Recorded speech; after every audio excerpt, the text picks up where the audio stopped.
تازه‌های تاجیکستان و جهان را از استودیوی مرکزی رادیو озодӣ پیشنهاد شما ایزون میکنیم. شعله گلخوجه هستم. سلام. در 15 دقیقه بعدی برنامه امروز 20 نوامبر این موضوعها را داریم. توجیکستان گناهکاران تروریسم را از محبوسان دیگر جدا و در بناهای مخصوص نگهداری خواهد کرد. حالت‌های به وقوع آمدن بی‌ترتیبی عمومی، سوءقصد کشتار و از همه مهم ترغیب و تشویق عقیده‌های افراطگرایی و جلب دیگر محکوم شدگان پیشگیری می‌گردد. وزیر معارف و علم توجیکستان وعده داد که فرزندان مهاجران توجیک از تحصیل دور نمی‌مانند. شکل‌های گوناگونی دریافت مبلغ‌ها وجود دارد. هم از حساب بودجه دولت، هم از حساب قرض‌ها دولت می‌تواند مبلغ‌های قرضی را جلب کند. حکم هنوز نیست اما جنایتکار اعلام میکنند. پیوندان نابالغی که به کشتار متهم است از خلافکاری در بازداشت و بازپرسی او اعتراض دارند. به مثال به پدر، به یگان معلم، به یگان مثال دختری پسیخولوگ، به پسیخولوگ. در اوچهش گفته که اگر اوچه گرز آمگر میکشند. شروع میکنیم از یک خبر دیگر. پلیس قزاقستان ده‌ها زاده توجیکستان را از احتمال سرمازدگی نجات داده است. به نوشته رسانه‌های این کشور نیمه شب دیروز اتوبوس مسافربر در شهرهای پاولادار قزل اورده ویران می شود. مسافرانش که همه 43 نفر شهروندان توجیکستان بودند در داخل بدون گرمی میمانند.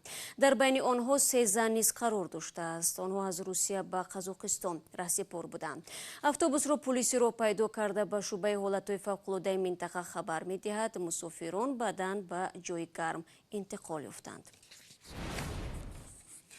امروز در دوشنبه در دایره یک نشست منطقه‌ای موضوع محبوسان و شرایط زندان‌های توجیکستان را بررسی کردند. مقامات توجیک شماره زندانی‌ها را در کشور هزارها نفر برشمردند و امیدوارند که عفو اخیر برای بهتر کردن وضع محبوس‌ها و محبس‌ها مساعدت می‌کند. این موضوع در حال مطرح می‌شود که در یک سال اخیر توجیکستان شاهد 2 آشوب پرقربانی در زندان‌هایش گشت. سروینوز روح‌الله و شهلای عبدالله با تفصیلات بیشتری موضوع. مقامات توجیک میخواهند محبوسان متهم به تروریسم در بناهای مخصوص اصلاحی کامراوی نگهداری شوند. نقشه این طرح علاقه مطابق به معیارهای ساختمانی تهیه شده است. در حالت عملی نمودن ساختمانی مؤسسه‌های اصلاحی نوی کامراوی همه مسائل تشویش‌آور به میان آمده حل خود را یافته، امنیت کارمندان و بی‌خطری نگهداشت محکوم شدگان تامین گردیده، حالت‌های به وقوع آمدن بی‌ترتیبی عمومی، سوءقصد کشتار و از همه مهم ترغیب و تشویق عقیده‌های افراطگرایی و جلب دیگر محکوم شدگان پیشگیری می‌گردد. این تصمیم مقامات در حالی است که در 2 آشوب یک سال اخیر در زندان‌های توجیکستان ده‌ها نفر جان باختند. مقامات میگویند سرکرده این بی‌ترتیبی‌ها محبوسان متهم به تروریسم و گروه انصارالله بودند. بنیادی بناهای مخصوص در محبس‌ها یکی از موضوعهای اصلی نخستین همایش در دوشنبه بود که با حضور مقامات دولتی و کارشناسان بین‌المللی برگزار شد. اصلاحات در نظام زندان‌های کشور در حال مطرح می‌شود که حامیان حقوق پیوسته از وضع زندانی‌ها از جمله شکنجه و شرایط بدی نگهداری آنها نگرانی می‌کنند. ما برای سنجش 6 مؤسسه اصلاحی را انتخاب کردیم. ما درک میکنیم که مسئولین برای اصلاح آن کارهای زیادی را انجام میدهند، اما این متاسفانه کافی نیست. برای مثال باید طبق معیار مسافه بین 2 زندان در حجره ها 5-6 متر مربع باشد، اما این طور نیست. یا در محبس زنانه حتی ماشین جامه‌شویی نیست. این در زمستان بسیار مشکل است. باید صحتی آنها را هم به نظر گرفت. برای اصلاح وضع نتیجه سنجش خود را به مسئولین پیشنهاد میکنیم. Но этого недостаточно, необходимо еще поднять и повысить этот уровень. مقامات ریاست زندان‌ها میگویند که در مؤسسه‌های اصلاحی توجیکستان تقریباً 13000 نگهداری می‌شدند و بر اساس قانون عفو حدود 9000 نفر از زندان رها و مهلت جزایشان کم شده است. مقامات باور دارند عفو شرایط نگهداری را در زندان بهتر خواهد کرد. کارشناسان بین‌المللی به این نظرند که این اولی کار است، ولی برای اصلاح وضع در زندان‌ها اقدام‌های جدی‌تر از این صورت گیرد. аз ҷумла дар маҳбасҳое ки дар он ошӯб фирор ва сӯи қасд анҷом шудааст. мо медонед ки мушкили аслӣ дар муассисаҳои ислоҳӣ зиёд аст ки ҳатто ба ошӯб ва заҳролудшавии зиндониён оварда расон ва то ба гӯши ҷомеаи ҷаҳонӣ расид. дар ин ҳолат хоҳишмандони кӯмак дар ислоҳи низоми зиндонҳо зиёд шуд. ҳамчунин мақомот масъалаи бо кор таъмин кардани маҳбусонро як роҳи беҳтар кардани вазъ арзёбӣ карданд. феълан дар кишвар 19 муассисаи ислоҳӣ фаъол аст ки аз он 13 тоаш тавқифгоҳҳои муваққатиянд. Сарвинози Рӯҳулло, Шаҳлои Абдулло, Озодӣ, Душанбе. дирӯз аз қабули қатномаи ҳуқуқи кӯдакони Созмони Милали Муттаҳид 30 сол пур шуд. Тоҷикистон низ узви ин қатнома мебошад. Бо баҳонаи ҳамин сана намояндагии бунёди атфоли Созмони Милал дар суҳбат бо мақомоти Тоҷикистон аз ҷумла дар бораи аз таҳсил дур мондани фарзандони муҳоҷирони тоҷик гуфт. Вазири маориф ваъда дод ки барои рафъи камбудиҳо маблағ меёбанд. Амриддин Олимов дар ин бора гузориш медиҳад. ҳудуди 9 миллион аврасону ҷавонони аз 15 то 24 сола дар Тоҷикистон аз идомаи таҳсил, кор ва ҳар гуна омӯзишҳо маҳрум монданд. ин матлабро дар душанбе масъулони намояндагии хазинаи кӯдакони Созмони Милали Муттаҳид дар Тоҷикистон зимни маросиме бахшида ба 30-умин солгарди тасвиби ин санад эълон карданд. дар Тоҷикистон ки ҳамагӣ 9 миллион аҳолӣ дорад, аз таҳсилу машғулият фориғ мондани ҳудуди 500 000 нафар ин хеле мушкилоти бузург аст. ин дар ҳолест ки ба гуфтаи намояндаи ЮНИСЕФ феълан ҳукумати Тоҷикистон 32 барномаи вижа барои кӯдаконро мавриди иҷро қарор додааст, аммо бештаре аз онҳо ба хотири камбуди маблағ иҷро нашуданд. ҷаноби Калестини ҳамчунин аз он изҳори нигаронӣ кард ки фарзандони муҳоҷирони кории тоҷике аз таълиму тарбия дур монданд мояи нигаронии мақомоти кишвар бошад. Нуриддин Саид, вазири илм ва маорифи Тоҷикистон, дар посух ба нигарониҳои намояндагии ЮНИСЕФ дар Тоҷикистон мегӯяд ки камбуди маблағ наметавонад дар иҷрои ин барномаҳо монеъ шавад. шаклҳои гуногуни дарёфти маблағҳо вуҷуд дорад. ҳам аз ҳисоби буҷаи давлат, ҳам аз ҳисоби қарзҳо давлат метавонад маблағҳои қарзиро ҷалб кунад. маблағҳои грантиро мо метавонем ҷалб кунем. мо метавонем аз кӯмаки соҳибкорони бисёр ба орияту ба номуси худамон истифода кунем.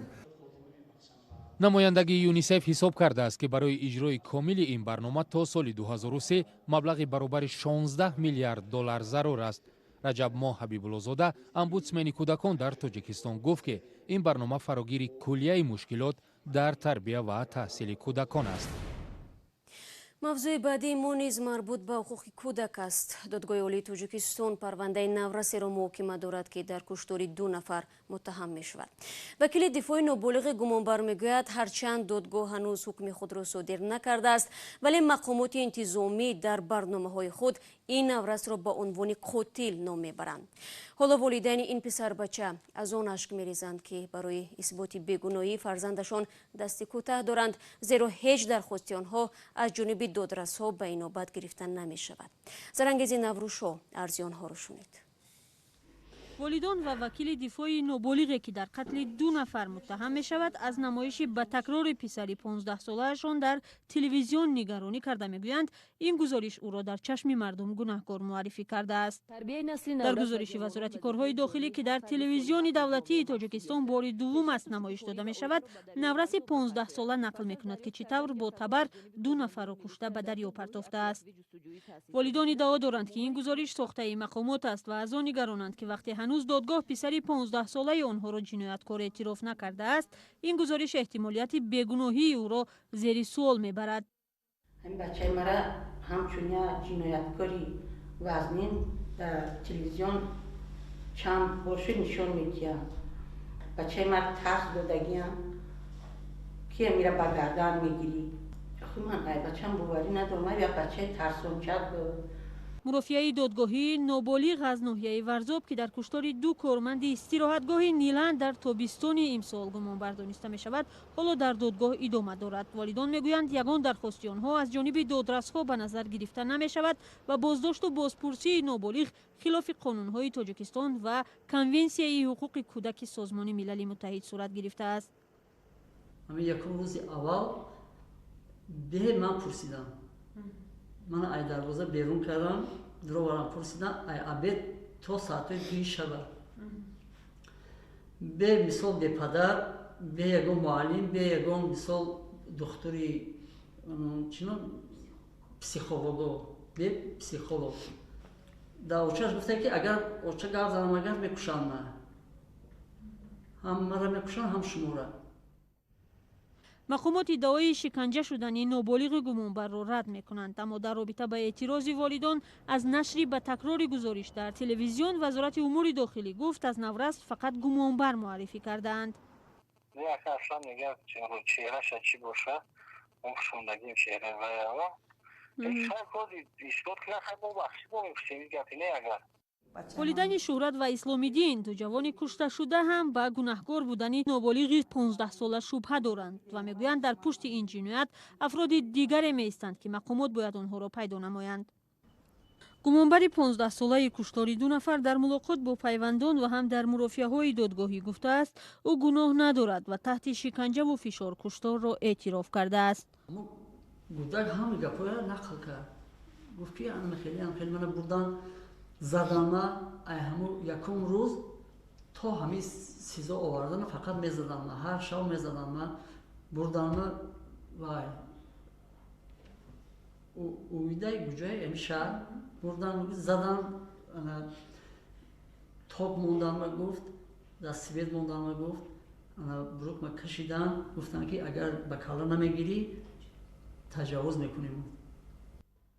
پیوندان نابالغ که از نمایش پسرشون در قضیه کشتار در شبکه‌های دولتی ناراضی‌اند، حالا تلاش دارند بیگناهی او را اثبات کنند و می‌خواهند پرونده پسرشون دوباره از جانب دادستانی تحقیق شود. و بینندگان عزیز توجه کنید به یک اعلان. اگر شما شاهد حادثه شدید، منظره جالبی را دیدید و یا خبری مهم شنیدید، از روی آسان و به خطر با رقم تلگرام و واتساپ ما 420 724 05 66 81 و یا 420 724 05 39 59 بفرستید. پیشنهاد عکس و نوارهای جالب، پخش خبرهای تازه از حادثه های مهم وظیفه اساسی ماست. کمک شما کاری ما را آسان تر می‌کند. با رقم وایبری ما 420 725 602 213 نوار، عکس و خبرهای خود را ارسال نمایید. در австрия солҳои тӯлонӣ нацистони навбаромад хонаеро ки дар он адольф ҳитлер раҳбари олмони фашистӣ ба дунё омада буд ба ибодатгоҳ табдил доданд. ҳоло ин биноро давлат мусодира намуда дар ихтиёри пулис супорид.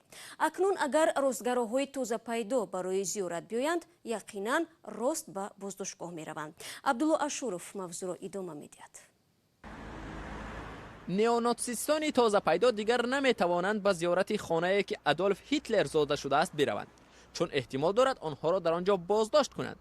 вазорати корҳои дохилаи австрия эълон кард биное ки диктатор ба дунё омадааст ба идораи пулис табдил медиҳанд. ин тасмим ба моҷаро дар атрофи бинои кӯчаи залсбургер ворштадт 15 ки дар шаҳраки бранау амин аст хотима мегузорад. ҳудуди 100 сол боз бино ба оилаи памерҳо тааллуқ дошт. нахуст дар ин бино меҳмонхона ҷойгир шуда буд, баъдан маркази кӯмак ба мӯътодон. моликони бино барои ҷой кардани ин марказ аз давлат ҳудуди 5000 евро мегирифтанд, аммо 3 сол пеш ин шарикии бахши хусусӣ ва давлат халалдор шуд. моликони хона шартномаро бекор карданд ва мақомоти вена дар ташвиш афтоданд ки мабодо бино ба дасти ҳаводорони ҳитлер гузарад. ҳатто парлумон маҷбур шуд қонуни алоҳидае қабул кунад ки имкон дод бар ивази 800 000 евро бино мусодира шавад. баҳси тахриби бино ва ё боқӣ мондани он чанд сол боз идома дошт, аммо ҳоло дар вазорати корҳои дохила мегӯянд табдили бино ба идораи пулис паёми хеле возеҳ медиҳад ки натсионал социализм ҳеҷ гоҳ дигар ба австрия боз намегардад. биноро акнун тармим мекунанд. музояда дар фурсатҳои наздик эълон мешавад. барои ширкат дар он меъморон аз тамоми қаламрави иттиҳоди аврупо даъват мешаванд. و بینندگان عزیز، برنامه امروز رو با همین گزارش به پایان میبریم. تا ملاقات بعدی که فردا میشود، شما میتوانید شبانه روزی خبرهای تازه رو از وبسایت رادیو آزادی زیر نشانی www.azadi.org بخونید. اگر میخواهید گزارش‌های روز و جالب رو تماشا کنید، پس به آزادی ویدیو کانال مخصوصی ما در یوتیوب بروید و البته شبکه‌های اجتماعی نیز در خدمت شماست. ما اونجا صفحه داریم. من باشم فردا در نوید بامدادی منتظر یکایک شما میمونم. تا فردا، خدا نگهدار.